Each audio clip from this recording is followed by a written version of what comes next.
एक ज़िम्मेदारी जो है वो अदा की है पंजाब असम्बली ने वहाँ पर तनख्वाहों को जो है वो बढ़ाकर, और बड़े क्योंकि ज़ाहिर गरीब आवाम है पाकिस्तान के, उनके शायद नुमाइंदे भी गरीब हैं, तो वो ज़रूरत थी कि महंगाई जिस तरह बढ़ रही है उसमें इजाफ़ा किया जाए, और इजाफ़ा कर दिया गया है खातिर खा। और कहा यह जा रहा है कि एक MPA की तनख्वाह जो है वो अब इस बिल की मंजूरी के बाद पंजाब में 76,000 रुपये से बढ़ाकर 4 लाख रुपये कर दी गई है, और जो वज़ीर हैं उनकी तनख्वाह 9,60,000 रुपये कर दी गई है। स्पीकर की तनख्वाह में 9,50,000 हो गई जी। अब ये जो पंजाब असम्बली में जो तनख्वाहें थी, अगर जज्बाती तौर पर हम अगर इज़हार ख्याल करें तो बड़ी तुंदो तेज़ गुफ्तगू करनी चाहिए, और लोग सुनना भी यही चाहते हैं। लेकिन अगर कुछ वाक़याती तौर पर बात करें तो पंजाब असम्बली के जो अरकान हैं उनकी तनख्वाह सारी असम्बलियों से कम थी।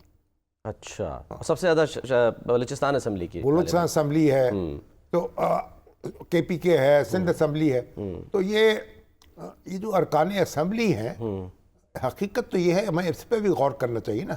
इनका ये तो हमा वक्ती काम होता है इनका, सही। ये 24 घंटे की नौकरी है। अच्छा, यानी ये नहीं है कि आप 12 बजे रात के दस्तक दे दीजिए उनके घर पे जाके, या सुबह 6 बजे दे दीजिए, तो उनको भी एक फैसिलिटेट तो करना चाहिए। अच्छा। और ये सारे अरकान जो हैं वो यानी ऐसे नहीं हैं कि बड़े जिम्मेदार हों, बड़े सरमायादार हों, कई सफ़ेद पोश भी हैं, कम आमदनी वाले भी हैं, उससे कतई नज़र तो बहरहाल एक ज़रूरत इसकी है कि इनकी तनख्वाह जो है वो माकूल होनी चाहिए। और अभी तो आप देखें, लेकिन असल बात यह है इस वक्त जब ये काम किया गया है उस वक्त इसका यानी जो माहौल है उसके अंदर इसका मैसेज जो गया है वो मेरा ख्याल को खुशगवार नहीं है। exactly. बिलाल साहब हमारे साथ हैं, अहमद बिलाल महमूद साहब से मैंने कहा था जायजा ले लें ताकि हम इस पे जरा थोड़ी सी यानी कि असेंबलियों में क्या सूरत है। बिलाल साहब अस्सलाम वालेकुम। वालेकुम अस्सलाम सर। जनाब, पंजाब असम्बली ने तो तनख्वाहें बढ़ा ली अपनी, स्पीकर साहब की भी बढ़ गई, वज़रा की भी बढ़ गई, पार्लियामेंट्री सेक्रेटरियों को भी बढ़ गई, और अच्छी खासी बढ़ गई, लेकिन कई गुना बढ़ गई। तो अब आप क्या कहते हैं, आपका क्या ख्याल है कि ये तनख्वाहें जो हैं इतना इजाफा इनमें होना चाहिए था, और दूसरी असम्बलियों से कैसे मवाजना करेंगे हम?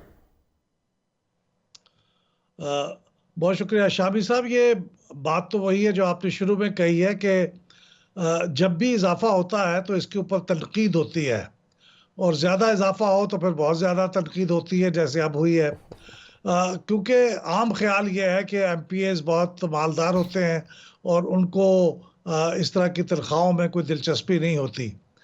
ये काफ़ी हद तक तो बात दुरुस्त है, लेकिन बात यह है कि अगर आप ये चाहते हैं कि आपके मुल्क में सिर्फ वही लोग इलेक्शन न लड़ें और MPA MNA ना बने जिनके पास या तो बहुत से मुरब्बे हों जिन पे उनको आमदनी आती हो बगैर कोई काम किए, यानी वो एब्सेंटी लैंडलॉर्ड हों, या फिर ये कि उनकी बहुत सारी कोई सनतें हों जो जिनसे उनको आमदनी आ रही हो, तो इसको अगर डिस्करेज करना है और एक आम आदमी को भी मौका फराहम करना है तो फिर मेरे ख्याल में मार्केट के हिसाब से तो उनकी सैलरीज को गलत नहीं है जो इस वक्त बढ़ी है। देखिए ना, जजों की तनख्वाहें, जजों की 15 लाख तनख्वाहें हैं, ठीक है, उनकी ज़्यादा होनी चाहिए, और इसलिए बलूचिस्तान की 4,40,000 रुपए MPA की तनख्वाह थी, जबकि इनकी 76,000 रुपए थी पहले, और फिर बढ़ा के वो 1,76,000 हो गई परवेज इलाही साहब के ज़माने में।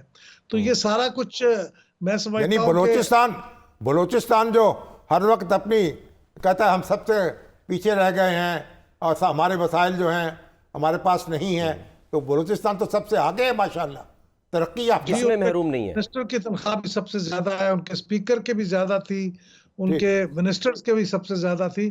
तो तनख्वाहें जो हैं वो MPAs से लेके चीफ मिनिस्टर तक सबकी तनख्वाहें सबसे ज्यादा बलूचिस्तान में है, और उन्होंने एक ही जस्त में ये किस्सा तमाम कर दिया था।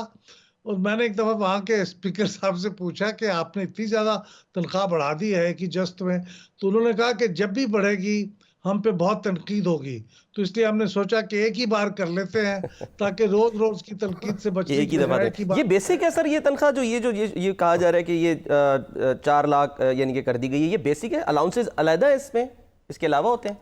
जी अलाउंसेस इसके अलावा है। देखिए अब उनकी टोटल अलाउंसेस समेत जो तनख्वाह है ना पंजाब असेंबली के एमपीएस की, वो 5 लाख रुपए है। अलाउंसेस को बहुत ज्यादा नहीं होते।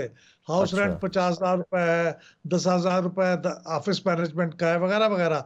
तो 4 लाख बेसिक तनख्वाह है और सब कुछ मिला के 5 लाख है। और इसी तरह सब कुछ मिला के बलूचिस्तान में 4,40,000 थी, जो उस वक्त सबसे ज्यादा। और सिंध और में इस तरह से आपके एमएनएस की तनख्वाह जो है 1,88,000 है, एमएनएस की और सेनेटर्स की। वो भी बहुत कम है मेरे ख्याल में, उसको भी माकूल होना चाहिए। यानी उनकी वो तो पीछे रह गए, फिर वफाक जो है जी। वो पीछे रह गया। अच्छा, सिंध का तो पूछ रहे हैं शामिर सिंध के साहब। बारे में क्या कहेंगे आप? किसके बारे में जी? सिंध सिंध सूबा सिंध। सिंध असेंबली। अच्छा, सिंध भी बहुत ज्यादा नहीं है जी आगे।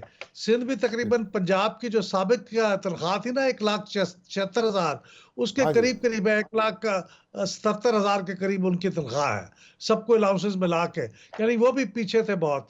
और खैबर पख्तूनख्वा में वो भी बिल्कुल इसी तरह ही था, 1,72,000 1,73,000 रुपए उनकी तनख्वाह है। तो वो बाकी सब पीछे हैं। बलूचिस्तान सिर्फ एक सबसे आगे एक सूबा था, और गालबन इन्होंने बहुत दबाव था इनके ऊपर कि इनकी सैलरी को भी उनके बराबर किया जाए। तो गालबन ये उन्होंने किया है कि एक ही वक्त में कर ले, तनकीद जो होनी है एक ही बार हो जाए।